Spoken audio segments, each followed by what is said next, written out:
이재명 변화의 정치인 1. 가난한 소년에서 소년공, 성장한 이재명 1964에서 1982.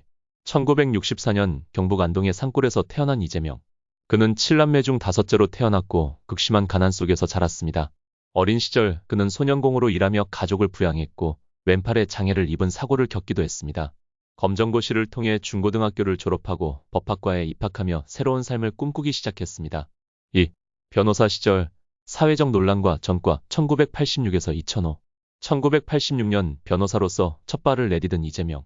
그는 인권 변호사로서 사회적 약자를 위한 변호를 했습니다. 그러나 그 과정에서 여러 논란이 있었습니다.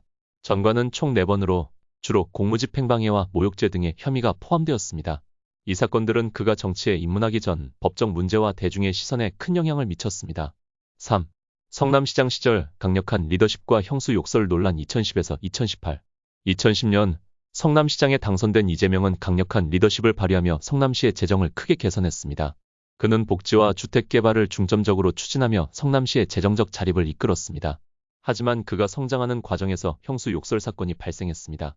2012년 형수와의 전화에서 녹취된 욕설이 공개되며 논란이 일었습니다.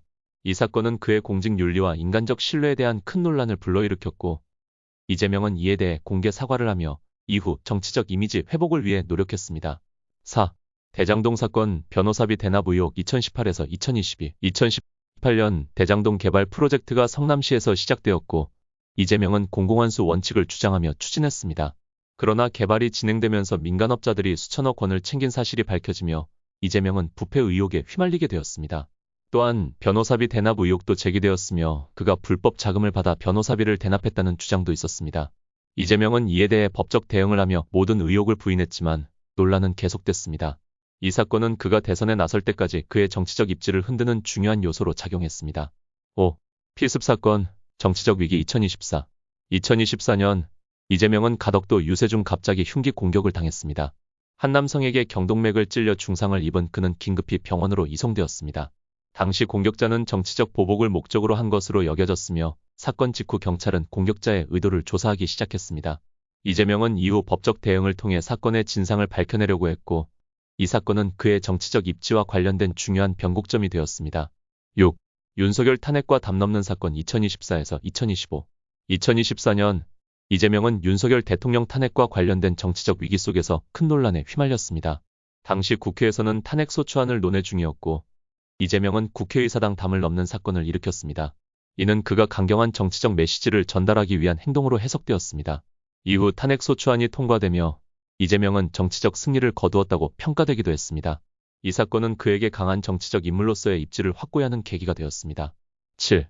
대선 출마 공식 선언 2025. 2025년 이재명은 대선 출마를 공식 선언하며 새로운 정치적 도전을 시작했습니다. 그는 더불어민주당 대표직을 사임하고 대선 후보로서의 길을 걸었습니다. 이재명은 정치적 논란을 넘어 변화와 개혁을 이끌어갈 사람으로 자신을 내세우며 경제, 복지, 사회적 공정성 등을 주요 정책으로 내걸었습니다. 그가 대선 후보로 나서면서 그의 정치적 메시지와 정책이 중앙 정치에서 큰 주목을 받고 있습니다. 이재명, 그는 불우한 가정에서 자라며 수많은 논란과 사건을 거쳐 정치의 중심에 서게 되었습니다. 그의 정치적 발자취는 많은 사람들에게 영향을 미쳤고 대선 후보로서의 도전이 새로운 장을 열고 있습니다. 이재명의 앞날과 정치적 비전에 대해 여러분은 어떻게 생각하시나요?